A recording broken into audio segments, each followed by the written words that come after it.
I had the same conversation two separate times with two separate sales reps on back-to-back days. And when that happens to me, I know I need to address it for the rest of you because there are some people out there who are going through this and really just don't know where to turn. But here's the situation. Both of these reps said, look, this is my first sales job. I'm performing very, very well, better than people expected me to. I just don't know if this feels like home. I just don't know if I am fulfilled by what I'm doing. Of course I'm succeeding and I'm doing great. And look, the job market's out there is kind of crazy right now. So I don't know if I want to move, but it's just not right. It doesn't feel perfect to be here anymore. And they asked, should they stay? Is it going to look bad on a resume if I've only been here for a few months or a year and a half or two? Is it going to look bad for me to go find somewhere else to go? And do I really want to get involved with that right now? And the advice I gave them was pretty simple. Lean in here. Let me tell you what I told them.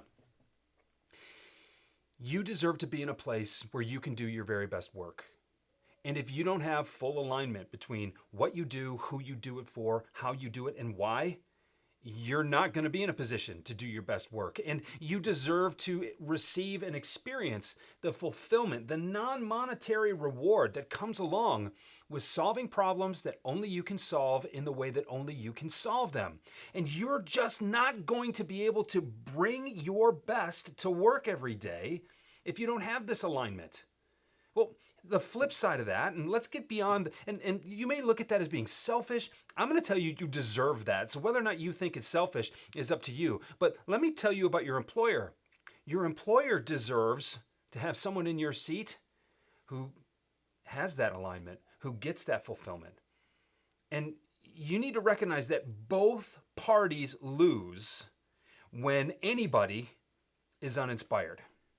So you really have a couple of options. You can find a way to get inspired, and there are a lot of ways to look at the problem that you're trying to solve right now, or you find another solution to the problem you know you already have.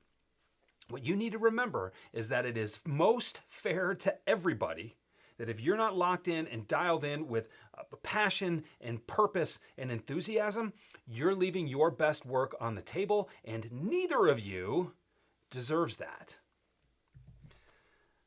This happens all the time. And quite frankly, this is why people run themselves out of sales jobs, is they don't feel like it's the right fit. And then they either settle for mediocrity or they get out altogether. And you have a choice.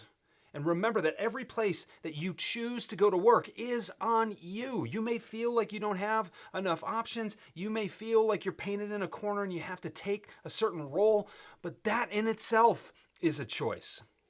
Understand what you bring to the table. Understand what you want to do with your life professionally. And then go find a place that lights you up.